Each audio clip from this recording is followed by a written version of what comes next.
మీకోస్ భక్తి ప్రేక్షకులకు నమస్కారం. ఈరోజు పూరి జగన్నాథుని రథయాత్ర గురించి తెలుసుకుందాం. ఆషాఢ మాసం శుక్ల విదియ రోజు అంటే ఆషాఢ మాసం వచ్చిన రెండవ రోజున జరిగేటువంటి యాత్ర ఈ పూరి జగన్నాథుని రథయాత్ర. అసలు ఎందుకు జరుగుతుంది ఈ రథయాత్ర?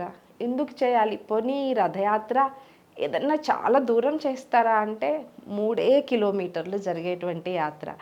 ఆ 3 కిలోమీటర్లకి ఇంత ప్రాచుర్యం ఎందుకు వచ్చింది? కృష్ణుడు ఉన్నాడు కాబట్టా? కాదండి. అసలు కృష్ణుడు ఎక్కడికి ఎలా వచ్చాడు? ఇది తెలుసుకుందాం ముందు. ఆ పూరీ క్షేత్రం ఉండేది సముద్ర ఒడ్డున. దానిని మహాసముద్రం అంటారు. అంటే మహాసముద్రం అంటే మన భాషలో ఏమని చెప్పుకుంటామంటే పెద్ద సముద్రం కాబట్టి దాన్ని మహాసముద్రం అని అంటారు. అందుకు అది ఒక కారణం. అయితే ఎంతో పుణ్యమైనటువంటి క్షేత్రం సముద్రం కాబట్టి దానిని మహాసముద్రం అంటారు. దానికి ఆ క్షేత్రానికి ఇంకొక పేరు మహాదధి క్షేత్రం అనేటువంటి పేరు. కృష్ణుడు తన మొత్తం శక్తులని ఆ క్షేత్రంలోనే పెట్టాడు. దివ్య జీవుడు అనేటువంటి మహర్షి ఆ క్షేత్రంలో కృష్ణుడిని కోరి తపస్సు ఆచరించి ఆ కృష్ణుడి యొక్క అనుగ్రహానికి పాత్రుడయ్యి నీకేం వరం కావాలి కోరుకో అని అంటే, స్వామి నాకు నువ్వు ఇక్కడ ఉండాలి అన్నాడు. అప్పుడు ఆ పరబ్రహ్మ నేను వెదురు రూపంలో ఉంటాను అని చెప్పాడు. ఆయన ఆశ్చర్యపోయి సంతోషించి ఏదో ఒక రూపంలో నువ్వు ఉంటున్నా నాకు అంతకంటే ఏం కావాలి స్వామి అన్నాడు. అంటే అక్కడ ఉండేది ఒట్టి విగ్రహం కాదు, సాక్షాత్ శ్రీకృష్ణుడే ఉంటారు. దానికి నిదర్శనం మనకి జగన్నాథ రథయాత్రలోనే తెలుస్తుంది చూడండి. సో మహర్షి యజ్ఞం వల్ల, యాగం వల్ల, తపశ్శక్తి వల్ల శ్రీకృష్ణుడు ఇక్కడ ఆవిర్భవించాడు. ఆయన ఎట్లా వచ్చాడు అంటే వెదురు అంటే దానిని కర్ణం అంటారు. ఒక వేప చెట్టు రూపంలో స్వామి అక్కడ సాక్షాత్కరించారు. ఒక వెదురు బద్దని, వేప చెట్టు బద్దని ఆయన బ్రహ్మదేవునికి ఇచ్చి దీనిని 4 రూపాలుగా చేయమన్నాడు. ఆ బ్రహ్మదేవుడు కృష్ణుని ఆజ్ఞ ప్రకారం విశ్వకర్మని పిలిచి ఆ వెదురు బద్దని ఆయనకి ఇచ్చి 4 రూపాలను చేయమన్నాడు. ఆ నలుగురే కృష్ణుడు, బలభద్రుడు అంటే బలరాముడు, సుభద్ర, ఇంకా సుదర్శనుడు. ఈ 4 రూపాల్లో 4 విగ్రహాలను చెక్కి అక్కడ ఉంచారనమాట. సహజంగా రథయాత్రలు ఏదన్నా ఊరేగింపులు అంటే స్వామివారి ఉత్సవ విగ్రహాలనే బయటకు తీసుకొస్తారు కదా.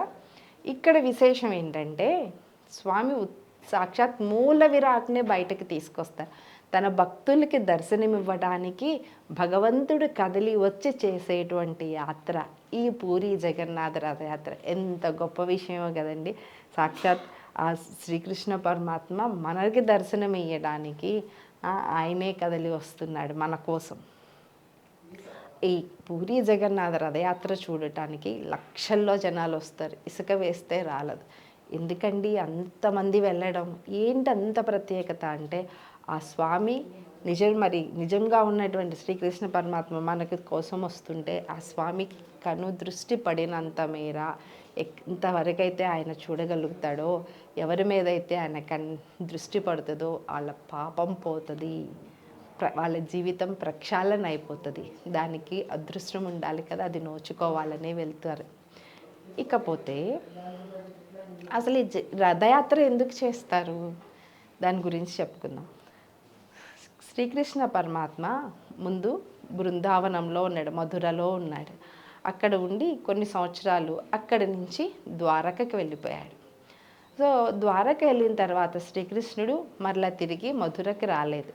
ఆ మధురలో ఉన్నటువంటి గోపికలు, ఆమె తల్లి అందరూ కృష్ణుడి కోసం ఎంతో ఎదురు చూశారు. కళ్ళు కాయలు కాచేలా ఎదురు చూశారు. అయినా కూడా ఆయన వెళ్ళలేదు. అలా కొన్ని సంవత్సరాలు గడిచిపోయిన తర్వాత ఒక్కసారి శ్రీకృష్ణుడు, బలరాముడు, సుభద్ర ఇలా 3 కలిసి గ్రహణ స్నానం చేయడం కోసమని మధురకి వెళ్ళారు. ఆ సమయంలో వీళ్ళందరికీ దర్శనమిచ్చారు, అందరికీ కనిపించారు.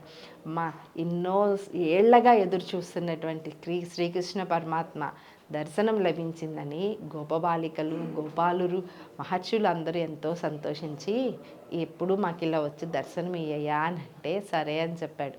కానీ ఒరిస్సా నుంచి మరి ఆయన మధుర దాకా వెళ్ళాలంటే అయ్యే పనా అండి. అందుకనే ఆ మధుర ప్రాంతాన్ని, పూరీనేమో ద్వారకగా, ఆ మధుర ప్రాంతాన్నేమో గుచ్చెండి ప్రాంతంగా భావించి చేసేటువంటి యాత్ర ఈ పూరి జగన్నాథ్ రథయాత్ర. ఇంకా ఈ రథయాత్రలో ఉన్న విశేషాలను తెలుసుకుందాం మరొక భాగం. అప్పటి వరకు సెలవు. నమస్కారం. Please subscribe to the channel and download the Politicos app from the links in the description.